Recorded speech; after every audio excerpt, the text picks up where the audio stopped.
चुनाव में होने हुए हैं, जिसको लेकर आज मतगणना जारी है। लगातार 5 राउंड की मतगणना हो चुकी है, जिसमें कभी बीजेपी आगे तो कभी दूसरी पार्टियां आगे चल रही हैं। इसी पर अपडेट आपको देंगे, क्या कुछ दिन भर का अपडेट है, क्या कुछ रुझान सामने आ रहे हैं, इस पर बात करेंगे। तो अजय जी, क्या कुछ देखने को मिल रहा है? सबसे पहले बांकीपुर की बात करेंगे तो इसमें बहुत बड़ा उलटफेर देखने को मिल रहा है। देखिए, बांकीपुर का चुनाव इस बार जो है, मतलब जितने बिहार विधानसभा चुनाव अब तक हुए हैं, और बांकीपुर चूँकि पटना राजधानी का शहरी क्षेत्र है और भारतीय जनता पार्टी का ये गढ़ रहा है। जो नितिन नवीन, जो भाजपा के राष्ट्रीय अध्यक्ष हैं, इनके पिताजी वहाँ से विधायक हुआ करते थे, नवीन प्रसाद सिन्हा। उनके निधन के बाद जो है ये नितिन नवीन खुद वहाँ उम्मीदवार हुए और लगातार 3 या 4 दफ़े जो है वो विधायक चुने गए। पिछले बार भी विधानसभा में उनकी मार्जिन जो है 50,000 से ज़्यादा की थी। अब 1 साल के अंदर विधानसभा के चुनाव के 1 साल के बाद जो है उपचुनाव हुए, क्योंकि नितिन नवीन जो है भाजपा के राष्ट्रीय अध्यक्ष चुन लिए गए थे। उसके बाद इनको राज्यसभा भेजा गया तो सीट खाली हुई। और प्रशांत किशोर पिछले 3-4 सालों से लगे हुए हैं बिहार में एक नई रणनीति के तहत एक नए समीकरण के पेश कर रहे हैं लोगों के सामने कि हम बिहार को बदलाव चाहते हैं और आप लोग जो कुछ भी जो बुद्धिजीवी हैं, समाजसेवी हैं, जो अच्छे लोग हैं, हमारे साथ जुड़िए और बिहार का जो अभी तक हर्ष है उसको दूर करने की कोशिश कर रहे हैं। और ये एक तरीका था। प्रशांत किशोर पहले 2025 के विधानसभा चुनाव में आपने देखा, उनको किसी तरह की कोई सफलता नहीं मिली। चुनाव तो उन्होंने खुद नहीं लड़ा था, लेकिन बाकी सीटों पर उनके प्रत्याशी चुनाव लड़े थे। लेकिन इस बार वो बहुत रणनीति के तहत, चूँकि एक शहरी इलाका है और शहरी वोटर जो है, उनको लगा था कि शहरी वोटर हमारी बातों को कनेक्ट करेगा और मैं यहाँ से शुरुआत करूँगा। और जिस तरीके से विपक्ष वहाँ धराशायी है, कोई सत्ता पक्ष के सामने उस तरह की विपक्ष की रणनीति लालू यादव या तेजस्वी यादव और राजद की जो स्थिति है उससे सबको ही वाकिफ़ है कि यही बांकीपुर विधानसभा चुनाव में ही देख लीजिए, राजद ने घिसी पीटे फिर से वही उम्मीदवार जो पिछले विधानसभा चुनाव में उनके जो रेखा गुप्ता थी उन्हीं को फिर से उतारा और तेजस्वी यादव। बिल्कुल जैसा अजय जी आपने बताया कि रेखा गुप्ता को उतारा। इसी के साथ हमारे साथ कुमार रजत जी जुड़ चुके हैं, वरिष्ठ संवाददाता हैं। आपका बहुत बहुत स्वागत है। क्या कुछ अपडेट देखने को मिल रहा है, क्या कुछ आंकड़े जो रुझान सामने आ रहे हैं, क्या कुछ रजत? देखिए, अभी तक 7 राउंड का रुझान आ चुका है और उसमें प्रशांत किशोर जो है जन स्वराज पार्टी के मुखिया, वो आगे चल रहे हैं। 13,500 वोट अभी तक प्रशांत किशोर को मिले हैं 7th राउंड तक।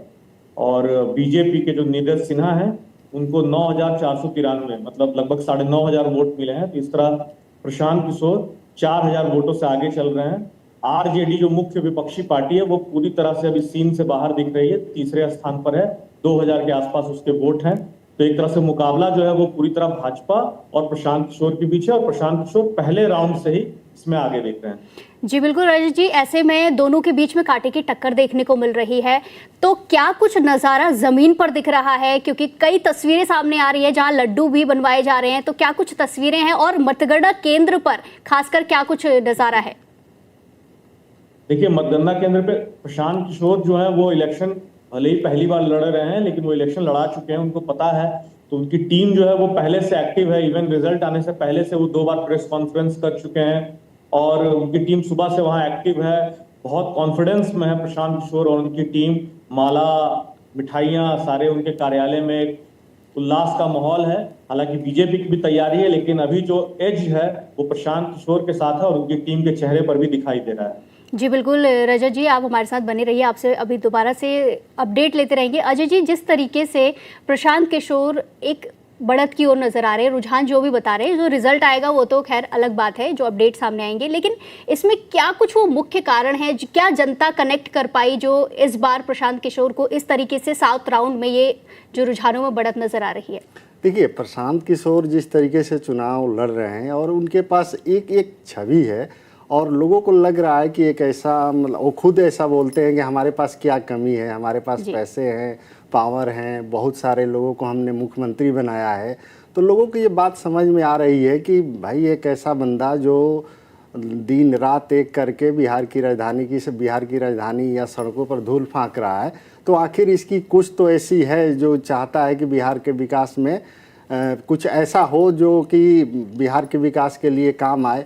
और प्रशांत किशोर की रणनीति इस बार ये थी कि बांकीपुर चुनाव चूँकि एक ऐसा, इससे रिजल्ट अगर चुनाव अगर अब जीत भी नहीं पाते हैं फिर भी एक मैसेज जाएगा, क्योंकि नितिन नवीन के सीट खाली होने से ये राष्ट्रीय सीट बन चुका है, क्योंकि नितिन नवीन पार्टी के राष्ट्रीय अध्यक्ष चुने जाने के बाद सबकी नज़र है वहाँ पे।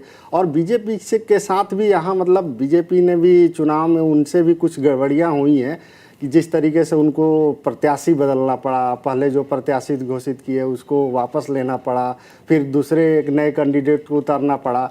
तो ये सब दिख रहा है कि बीजेपी की रणनीति में भी कहीं ना कहीं चूक हुई थी। और प्रशांत किशोर लोगों के बीच जाकर, और वो खुद कह रहे हैं, एक मैं देख रहा था एक जगह बहुत सारे जो मतदाता हैं उनसे बात कर रहे थे पार्क में बैठ के, तो उन्होंने उनसे पूछा कि हमसे आपसे क्या अपेक्षा है, क्या आप, तो बोले कि हम देखिए हम ऐसा कुछ भी नहीं कहेंगे जो आपको लगे कि अरे कल की तारीख में आप ठगा हुआ महसूस करेंगे।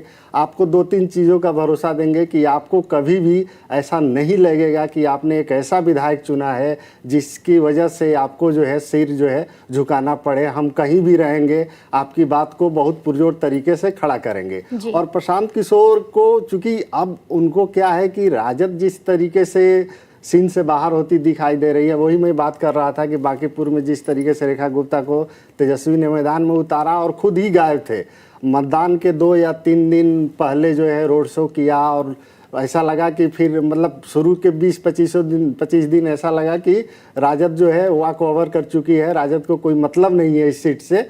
और तेजस्वी यादव उसके बाद आते हैं मैदान में, तो एक मतदाताओं के बीच ये संदेश गया है कि प्रशांत किशोर ही विपक्ष हो सकते हैं। और प्रशांत किशोर की रणनीति ये है कि हम चुनाव जीते या न जीते, लेकिन इससे आगे 2030 की वो तैयारी में लग जाएंगे। अगर वो जीत गई है चुनाव तो बिहार की राजनीति करवट लेती जरूर नज़र आएगी, क्योंकि अभी विपक्ष स्पेस है विपक्ष का, और प्रशांत किशोर उस स्पेस को चाहते हैं कि हम भर लेंगे।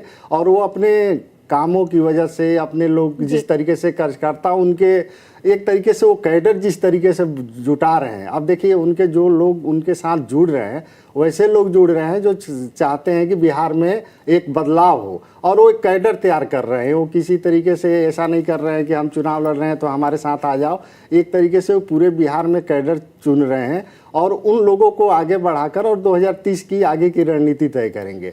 और बांकीपुर चूंकि एक शहरी इलाका है और भाजपा को इस बात का हमेशा एहसान रहा है कि भाई वो सीट जो है हमारी है। और प्रशांत किशोर यही कहते हैं कि लोकतंत्र में कोई भी सीट किसी की नहीं होती है, जनता की सीट होती है और जनता तय करता है कि हमारा बिल्कुल नेता अजय जी, कौन जैसे होगा। आपने बोला कि वो हमारी सीट है, ऐसा बीजेपी मानती आई है और गढ़ भी माना जाता रहा है अब तक। ऐसे में रजत जी आपसे एक सवाल पूछना चाहेंगे कि जो उलटफेर नजर आ रहा है इसमें जनता ने क्या कुछ मुद्दों को कनेक्ट किया कि वो प्रशांत किशोर के पक्ष में जो रुझान नजर आ रहे हैं, जैसे अजय जी ने भी बताया कि वो जनता के बीच में गए, उनकी जो यात्रा थी वो थी। ऐसे में अब जनता, क्योंकि बिहार में हमेशा से ही कहा जाता है कि जनता एक बिल्कुल कोर वोट बैंक जो उनका होती है वो उन्हीं को ही सपोर्ट करती है, लेकिन अब ये उलटफेर नजर आ रहा है, तो क्या कुछ इसका रीजन रहा?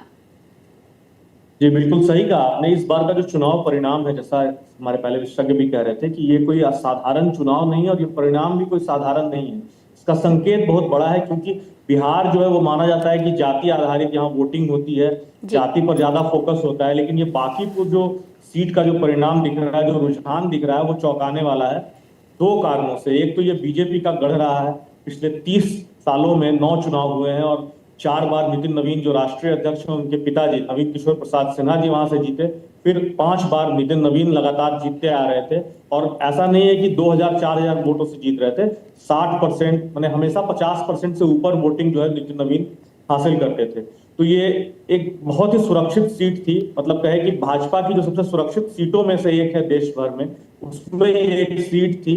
और ये कायस्थ बहुल सीट है, एक ये इस बात को भी हम लोग को ध्यान रखना होगा, ये कायस्थ बहुल सीट है बिहार में भाजपा की। इस कारण भाजपा ने यहाँ पर नितिन नवीन के बाद जो 2 कैंडिडेट उतारे, एक बार अभिषेक बंटी को उतारा पहले और उसके बाद नीरज कुमार सिन्हा को उतारा, दोनों ही कायस्थ बिरादरी से थे। लेकिन इसके बावजूद प्रशांत किशोर जिस तरह से आगे चल रहे हैं, ये संकेत है कि कायस्थ समाज और जाति से आधारित हटकर भी यहाँ वोटिंग हुई है। इसमें ना सिर्फ भाजपा के कोर वोट में सेंध मारी हुई है, कायस्थ समाज भले एक साथ हो, मतलब जो भाजपा का अगरा वोट है, जो बाकी सवर्ण है उसमें से भी सेंधमारी की है प्रशांत किशोर ने। और इसके साथ आरजेडी का जो वोट बैंक है, जो माय समीकरण है, जो मुस्लिम यादव जिसकी बहुलता है पटना में, यादव समाज के लोग बहुत ज्यादा हैं, तो उसमें से भी सेंधमारी हुई है। ये चुनाव परिणाम स्पष्ट संकेत दे रहे हैं, क्योंकि अगर ऐसा नहीं होता तो तीसरे नंबर पर रहने वाली रेखा गुप्ता आरजेडी की जो कैंडिडेट है उनको कहीं ज्यादा वोट मिलते हैं, उनको वोट कम मिले हैं। इसका मतलब कि प्रशांत किशोर ने ना सिर्फ सवर्ण समाज और भाजपा के वोट बैंक में सेंधमारी की है, बल्कि विपक्ष जो है आरजेडी उसमें भी सेंधमारी की है। जहां तक बात रही कारणों की, तो बिहार पटना जो है शहरी क्षेत्र है और कैंडिडेट जो है यहाँ के, एक तो कैंडिडेट यहाँ पर था, एक बहुत बड़ा अंतर था प्रशांत किशोर और नीरज सिन्हा में। प्रशांत किशोर यहाँ बोलने में बहुत स्पष्ट है, एक लीडर क्वालिटी उनमें दिखती है, वहीं नीरज सिन्हा जो है कार्यकर्ता है, अभी उतना लाइमलाइट नहीं मिला है, कैमरा फेसिंग नहीं है, तो वो कहीं उनके सामने टिक नहीं पा रहे थे। दूसरी जो शहरी जरूरत है कि शहरी गंदगी, सफाई, नाली, ये सारी चीजें हुई हैं, लेकिन कहीं ना कहीं लग रहा है कि वोटर को और इससे आगे, पटना के जो वोटर है बांकीपुर शहरी सीट के, उनको और इससे अधिक डिजर्व वो कर रहे हैं, वो चाहते हैं कि और कुछ अच्छा काम हो, इसलिए वो बदलाव की ओर इस बार बदलता हुआ दिखाई दे रहा है बांकीपुर सीट में। जी बिल्कुल रजत जी। अजय जी, जिस तरीके से रजत जी ने बताया कि जाति आधारित वोट